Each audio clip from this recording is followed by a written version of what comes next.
अपने घने जंगलों और वन्य जीव के लिए जाना जाने वाला उत्तराखंड हर साल एक भयानक त्रासदी का सामना करता है, वनाग्नि की।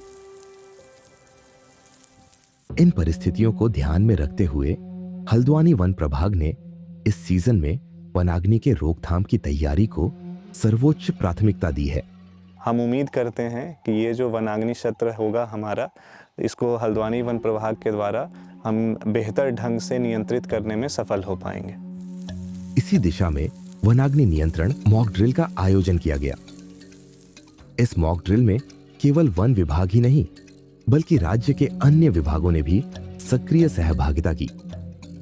इस संयुक्त अभ्यास का उद्देश्य था कि आपात स्थिति में सभी विभाग समन्वय के साथ तुरंत कार्रवाई कर सके और मिलकर आग पर प्रभावी ढंग से काबू पाया जा सके। आज के मॉक ड्रिल में जैसे ही हमें सूचना मिली कि काड़ोदाम हनुमानगढ़ के पास जंगलों में आग लगी हुई है, तो हमारे द्वारा तुरंत रिस्पांस किया गया। पॉइंट पर आके हमारे द्वारा आग बुझाई गई और साथ ही जो एक घायल व्यक्ति की सूचना थी उसे रिकवर करके स्ट्रेचर के माध्यम से फर्स्ट एड देने के लिए एम्बुलेंस तक पहुंचाया गया।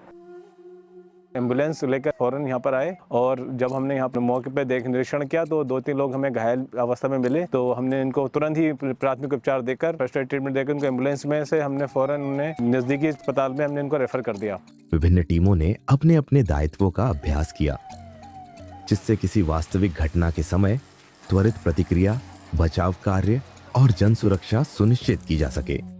वनाग्नि को हमने नियंत्रित किया है। हमने एसडीआरएफ के माध्यम से रेस्क्यू ऑपरेशन का भी एक यहाँ पे डेमो दिखाया है और चिकित्सा विभाग के द्वारा कैसे प्राथमिक उपचार देना है, हॉस्पिटल ले जाने की कार्रवाई है, उस तरह को भी एक बार डिमॉन्स्ट्रेट किया है। पुलिस विभाग द्वारा यहाँ पर जो यातायात की सुविधा है उसको बहुत ही व्यवस्थित तरीके से कंट्रोल किया गया है और सभी फायर वॉचर ने मौके पर जो भी उनको प्रशिक्षण दिया है उसका अच्छा डिमॉन्स्ट्रेशन यहाँ पर किया गया है। यह समन्वित प्रयास इस बात का प्रतीक है कि जब सभी विभाग एकजुट होकर कार्य करते हैं, तब किसी भी आपदा का सामना अधिक सशक्त और प्रभावी ढंग से किया जा सकता है। इसके अलावा वन अधिकारियों और फॉरेस्ट वॉचर्स को वास्तविक परिस्थितियों के अनुरूप प्रशिक्षित किया गया। उन्हें यह सिखाया गया कि आग की दिशा और गति को कैसे समझा जाए, हवा के प्रभाव का आकलन कैसे किया जाए और किस प्रकार सीमित संसाधनों में भी प्रभावी ढंग से आग पर नियंत्रण पाया जा सकता है।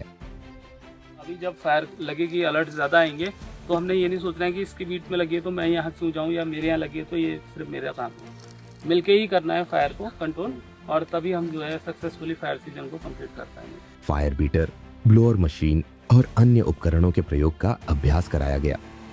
हमने आज ब्लोअर चलाया। ब्लोअर एक अच्छा यंत्र है, ये तो 4-5 आदमियों का इकट्ठे ही कार्य कर लेता है। इससे हर कर्मचारी को बहुत अच्छी सुविधा मिलती है। मिट्टी के माध्यम से मिट्टी डाल के आग बुझाई जा सकती है, बीटिंग करके जैसे आप सभी भी बुझाते हैं वैसे बुझा सकते हैं। साथ ही फायर लाइन बनाने की तकनीक पर विशेष जोर दिया गया ताकि आग को फैलने से रोका जा सके।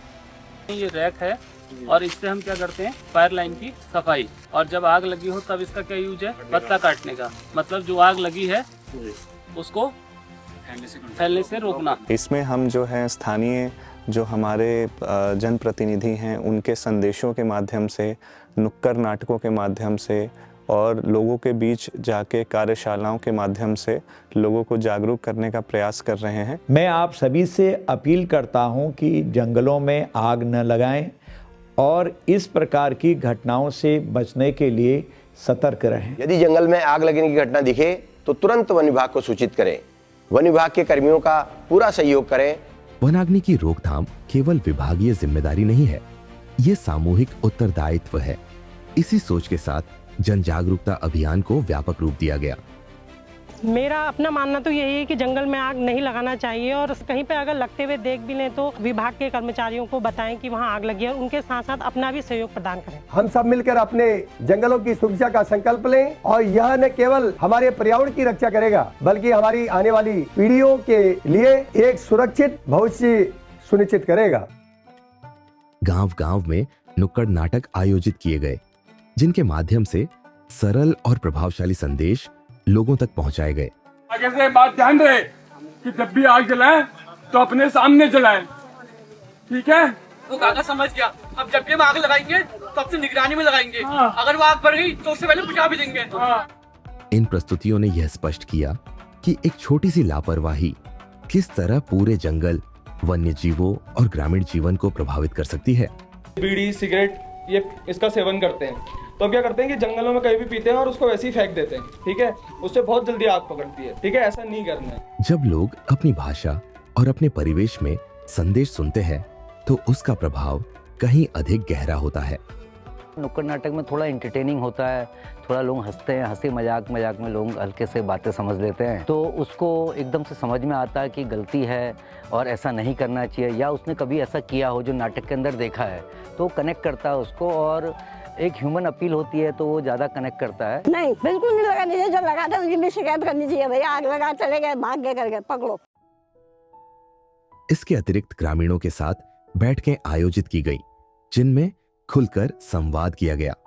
उन्हें बताया गया कि जंगलों के जलने से केवल पेड़ों का नुकसान नहीं होता, बल्कि जल स्रोत भी सूख सकते हैं, पशुओं के चारे की कमी हो सकती है और तापमान में वृद्धि से जीवन प्रभावित हो सकता है। ग्रामीणों से अपील की गई कि वे सूखी घास न जलाएं, जंगल में धूम्रपान से बचें और यदि कहीं धुआं या आग दिखाई दे तो तुरंत वन विभाग को सूचना दें। इस बार हम प्रयास करेंगे कि हमारे जंगल सुरक्षित रहें, हमारे वन्य जीव सुरक्षित रहें, हमारी मृदा को लॉस ना हो किसी प्रकार का, और हम भू कटाव से आने वाली आपदाओं से इस जंगल को आग से बचाएंगे तो हम आने वाली आपदाओं से बच पाएंगे। हल्द्वानी वन प्रभाग की ये पहल एक उदाहरण है कि समय रहते उठाए गए कदम कितने प्रभावी हो सकते हैं। वनाग्नि को रोकने के लिए केवल संसाधन नहीं, बल्कि जागरूकता और जिम्मेदारी की भावना भी आवश्यक है। यदि प्रत्येक व्यक्ति यह संकल्प ले कि वह जंगल में लापरवाही नहीं करेगा और किसी भी संदिग्ध गतिविधि की सूचना देगा, तो हजारों पेड़ों और अनगिनत जीवों का जीवन सुरक्षित रह सकता है।